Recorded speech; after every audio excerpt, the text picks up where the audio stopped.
நெல்லை கிழக்கு மாவட்ட காங்கிரஸ் தலைவர் ஜெயக்குமார் மரண வழக்கு தொடர்பாக காங்கிரஸ் முன்னாள் தலைவர் KV தங்கபாலுவிடம் விசாரணையானது நடத்தப்பட்டு வருகிறது. மேலும் இதுகுறித்தான கூடுதல் விவரங்களை செய்தியாளர் சரவணன் வழங்க கேட்கலாம்.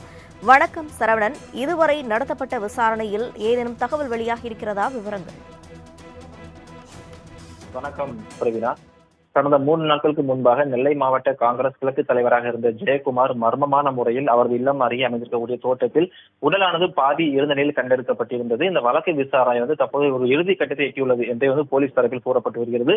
ஆனால் தற்போது வரை இந்த ஜெயக்குமாரின் மரணம் குறித்து அது கொலையா தற்கொலையா என்ற கோணத்திலும் போலீசார் விசாரித்து வருகிறார்கள். நெல்லை மாவட்ட SP தலைமையில் ஒரு 8 தனிப்படை வச்சு இந்த வழக்கை ரொம்ப தீவிரமா விசாரிச்சுட்டு இருக்காங்க. தற்போது இன்று மட்டுமே ரூபி மனோகரன் தூத்துக்குடி மாவட்டத்தில் இருக்கக்கூடிய ஒரு தனியார் கல்லூரி ரூபி மனோகரன் தனியாக ஒரு விசாரணை நடைபெற்றுக் கொண்டிருக்கிறது. இந்த சூழ்நிலையில் சிறப்பு தனிப்படை மூலமாக KV தங்கபாலு சம்மனானது அனுப்பப்பட்டிருந்தது. இன்று நேரில் ஆஜராவதும் அவர் தரப்பு தகவல் தெரிவித்திருந்தார்கள்.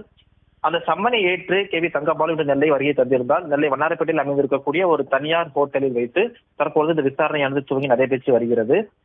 தனிப்படையை சேர்ந்த இன்ஸ்பெக்டர் கண்ணன் இந்த விசாரணை நடத்தி வருகிறார். அது மட்டும் இல்லாமல் நடந்து முடிந்த பாராளுமன்ற தேர்தல் சம்பந்தமாக செலவழித்த 11 லட்சத்தை ரூபி மனோகரிடம் வாங்கிக் கொள்ளுங்கள் என்று தங்கபாலு கூறினார் எனவும், அதற்கு ரூபி மனோகரன் தனது கொலைமரத்தில் விடுக்கப்பட்டதாகவும் உயிரிழந்த ஜெயக்குமார் தனது கடிதத்தில் குறிப்பிட்டிருந்தது முக்கியமான விஷயமாக பார்க்கப்படுகிறது.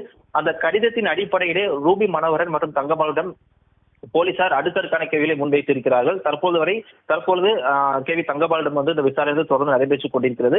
இன்னும் 1 மணி நேரம் மேலாக இந்த விசாரணையானது நடைபெறும் என்று போலீஸ் தரப்பில் தெரியப்பட்டிருக்கிறது. விசாரணையை முடிந்த பிறகு KV தங்கபாலிடம் எந்த மாதிரியான கேள்விகள் முன்வைக்கப்பட்டன, அதற்கு KV தங்கபால் எந்த மாதிரி பதில் அளித்தார் என்பதை நாம் பொறுத்திருந்தான் பார்க்க வேண்டும். பிரவீனா, விரிவான விவரங்களுக்கு நன்றி சரவணன்.